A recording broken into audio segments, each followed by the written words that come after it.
Gibo, nakita namin si BBM umatin ng ASEAN. Nakita namin yung mga video. Pinakamasakit nun yung meron pang instance na may nakikipagkamay si BBM sabay ang kinamayan iba. Para napahiya na lang na tiniklop na lang yung kamay niya eh. Yung iaabot niya yung kamay para kakamayan tapos iba yung hinarap at kinamayan. Pero ang pinakamalapit yung kay Sultan.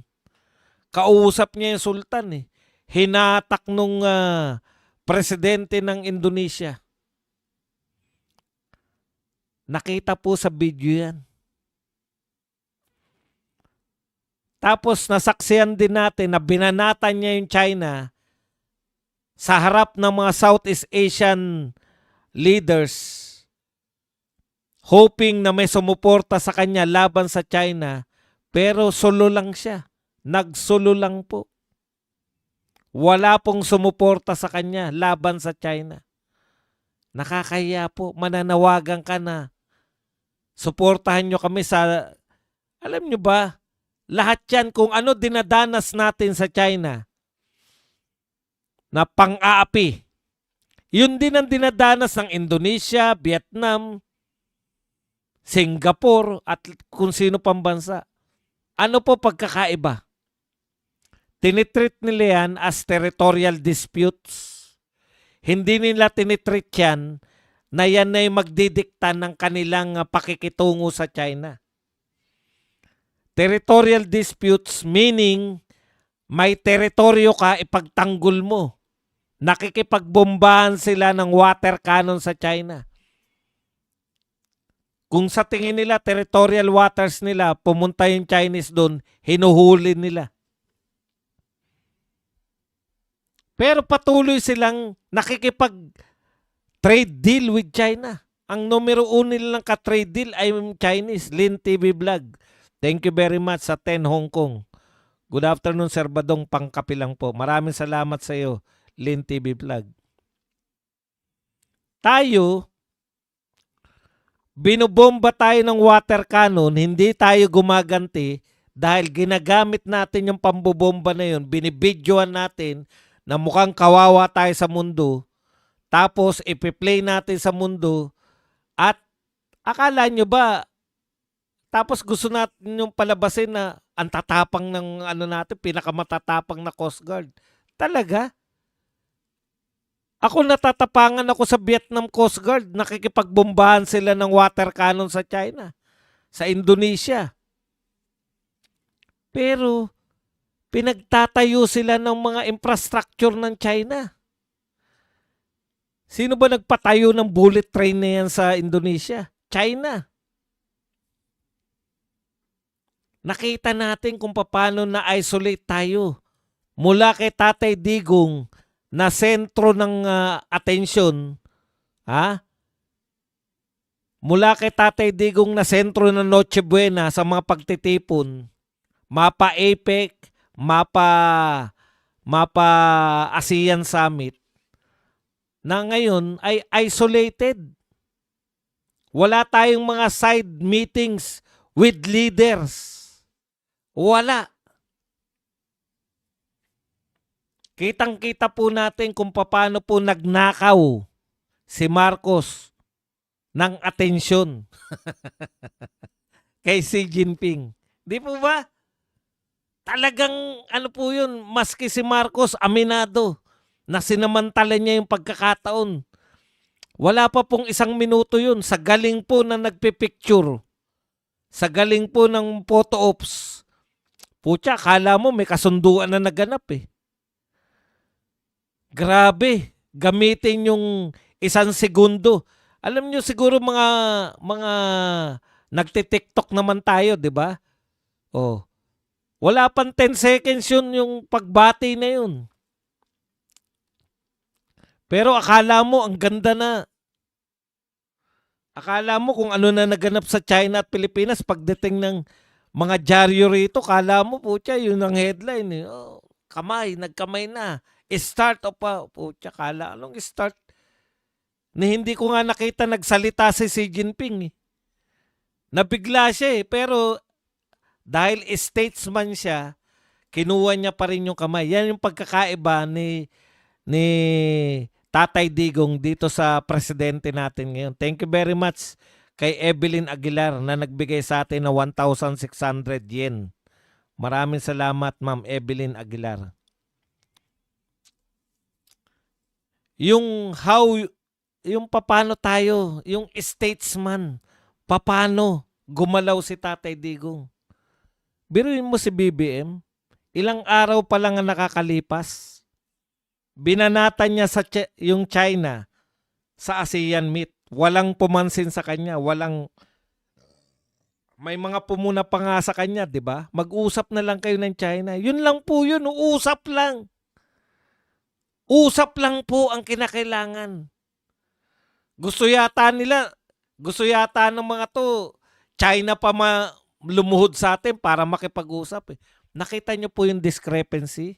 Dalawa lang po yung superstar dun sa APEC.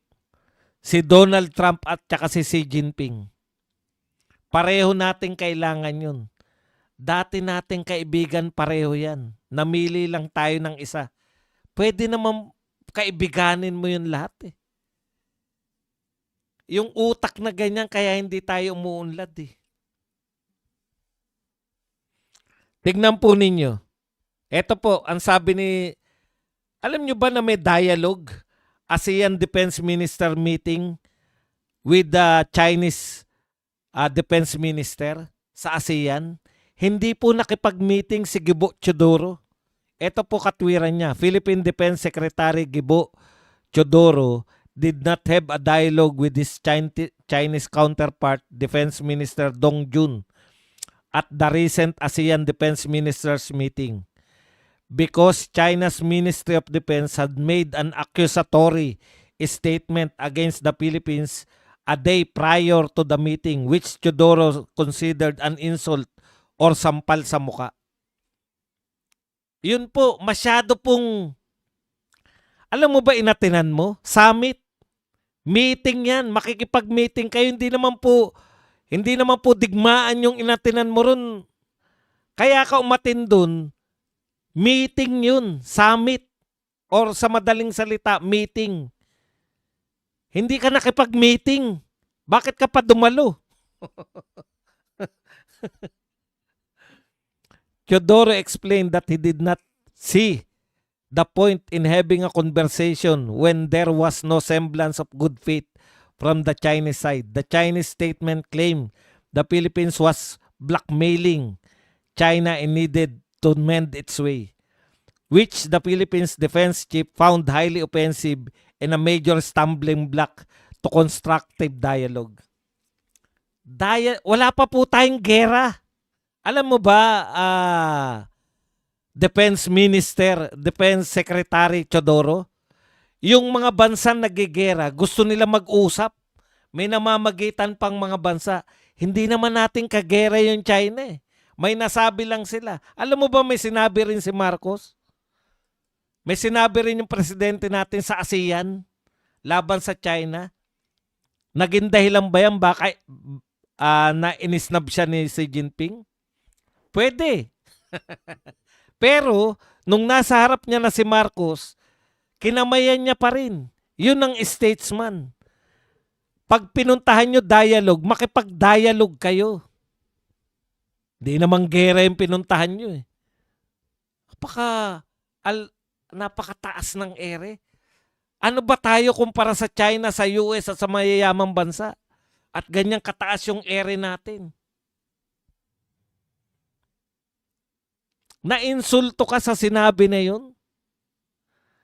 Yung ibang bansa, Gibo, sa totoo lang, hindi lang iniinsulto, nilulusob pa.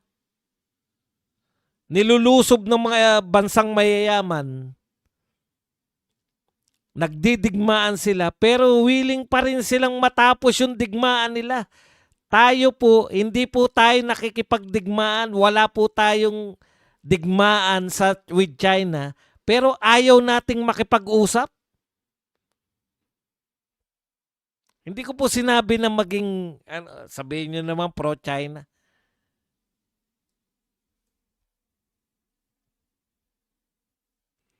Ito pa isang pinagmamalaki ni Gibo. BFA. Yan, meron na naman tayong another BFA, China's Action Show Why, says Teodoro. Alam mo kung dito ka lang nakapokus sa Pilipinas, kung hindi mo nakita yung ASEAN, kung hindi mo nakita yung APEC, nawala talaga tayo sa totoo lang po. Ang liit-liit ng tingin sa atin. Pero dito, napakatapang nito ni Gibo Teodoro. Defense Secretary Gibo Teodoro said that Manila's growing defense partnership are helping expose Beijing expansionist ambition in South China Sea as the Philippines signed its 5th Visiting Forces Agreement, this time with Canada. Meron na tayong 5 Visiting Forces Agreement. Meron na tayong 5 kaalyado na magagamit daw natin laban sa China. Definitely it has an impact. Sabi ni Gibo, amid Beijing persistent harassment of Philippine vessels. Yun nga po yun, harassment lang. Lumaban tayo pag ginaharas tayo. Pro-China, hindi po. Pagtanggol yung teritoryo natin. Yun talaga yung ang bansa nagtatanggol ng teritoryo. Hindi yung hanap lang tayo ng kakampi. Kita nyo, sa aktual po, napahiya na si President Marcos dyan. Naghanap siya ng kakampi sa ASEAN. May kumampi ba sa kanya? Tanong ko sa inyo. Sa'yo, Gibo, magaling ka, nakakahanap ka ng kakampi. Pero yung mga kakampi na hahanap mo, panay malalayo, Canada, US. Ano pa? Ano pa yung mga kakampi daw natin? United States, Australia, Japan, New Zealand, Canada. Tanong, sa mga kapitbahay natin, meron na ba kayo na buong alliance? Lahat ng kapitbahay natin, kabati ng China. Sa mga binabanggit mo, United States, Australia, Japan, New Zealand, and Canada, mayayamang bansa lahat. Pero ang layo nila sa atin. Nasa Southeast Asia tayo. Lahat ng Southeast Asia, wala kang binanggit na taga Southeast Asia dyan sa mga bansa na yan. Walang taga Southeast Asia. Ibig sabihin, sa mga kapitbahay natin, outsider tayo. Hindi tayo nakikisama sa kanila. Ang kapartner ng mga kapitbahay natin, China. Tapos tayo, ang kapartner natin, yung mga hindi na taga-kabilang kanto, taga-kabilang baryo. Lahat yan, palabas lang. Lahat, masarap lang pakinggan. Pero ang tunay na dadamay sa'yo kahit nasaan, kapitbahay mo. Kaya ano ang treatment sa atin ng kapitbahay? Yun. Yung kay Bulkia, kinakausap lang natin, inilayo. Alam nyo, sa tingin ko, sinadya nila yung si Tatay Digong ang nilagay doon. Alam nyo kung bakit? Yan yung protesta nila sa ginawa nyo kay Tatay Digong. Sinong leader ang gagalang sa'yo kung mismong mga tauhan mo ipinapahuli mo sa ibang bansa, pinapakulong mo yung mismong mga mamamayan mo. At hindi to simpleng mamamayan. Ito ay dating presidente ng Pilipinas. Sila, meron ding instances na sila, pinapakulong nila yung dati nilang presidente, pero never. Hindi nila maatim. Never silang magpapakulong ng kanilang citizen sa ibang bansa. Sila pa huhuli para makulong sa ibang bansa. Sa Pilipinas lang yan. Ang tapang dito, no? Yung attitude niya sa mga media natin, kala mo ang laki-laki, pero ang katotohanan, tignan nyo po kung ano po treatment sa atin ng mga kapitbahay natin sa ASEAN. Ano po ang treatment sa atin sa APEC? Nanlilimos tayo ng atensyon. Nagnanakaw tayo ng pansin. Yung presidente natin. Kinakailangan ko pa bang ispilingin sa'yo na nakakahiya? Tapos pagdating dito, porma-porma,